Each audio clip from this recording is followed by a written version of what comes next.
এখন প্রিয় বন্ধুরা, পদ্মার পাড়ের অবস্থা দেখেন। এই যে দেখুন চারপাশে কি অবস্থা দেখুন, একদম পানি।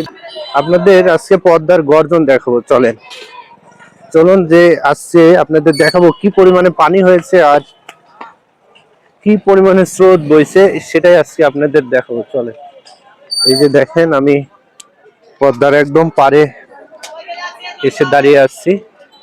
দেখুন যে কি অবস্থা, কি পরিমাণে নদীর স্রোত দেখুন।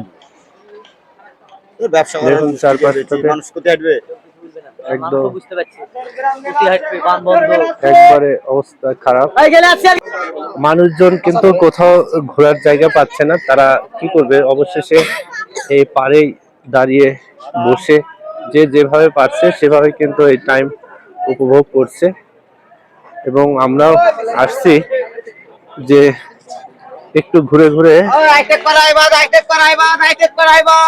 দেখুন সবাই নৌকাতে যাওয়ার জন্য বসে আছে, মনে হচ্ছে যে এটা কক্সবাজার আমরা আসছি, সেটার ফিল কিন্তু অনেকেই নিচ্ছে মামা আসতে।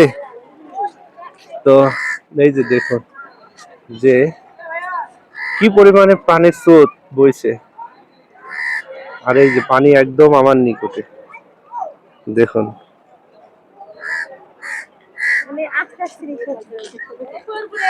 কি অবস্থা পানির আপনারা দেখুন।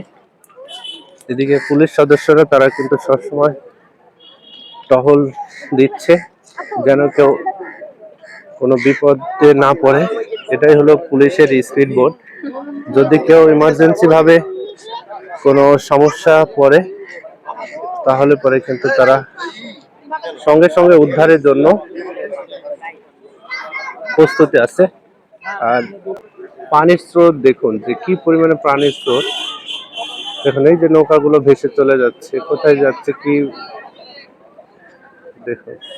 এই স্রোতের মধ্যেও কিন্তু নৌকা নিয়ে সবাই ঘুরছে এবং চেষ্টা করছে যে একটু বিনোদন নেওয়ার জন্য, কিন্তু এই বিনোদন যে জীবনের জন্য বড় একটা ঝুঁকি হয়ে যায় এটা কিন্তু অনেকেই জানে, অনেকেই জানে না।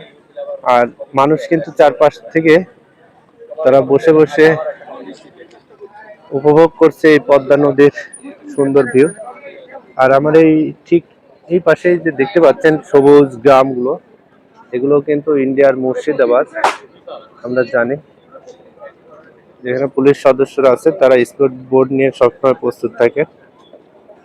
তো সবাইকে অসংখ্য ধন্যবাদ। আজকের মতো